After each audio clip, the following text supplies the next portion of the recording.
पुतवाया ससुरी कहल हमारा बेटा के पढ़ावेल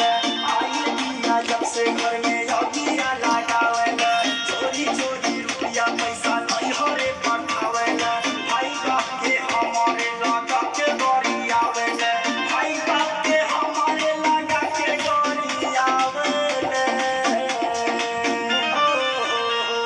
हमके गाड़ी देल पुतवाया ई तो बीस बिया देखो है नदियाना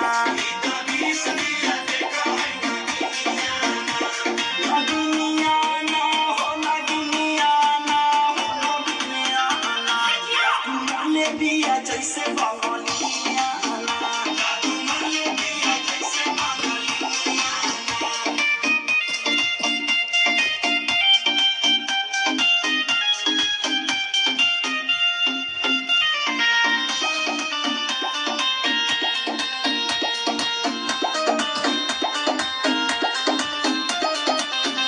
अरे सुना सुना हमारी अय्या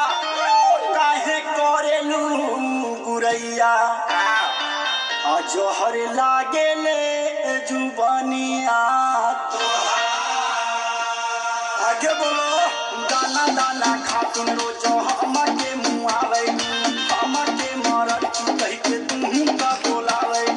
मरते संगे हमारा के अलग करावे रोज रोज झगड़ा करके गाँव भर जुटावे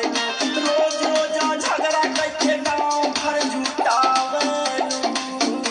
और बड़ा दुर्बाए गुजर हमके गाड़ी देलू पुतवाया भाता ऐसे ही करिया हमके देखल नहीं चाहई नगियाना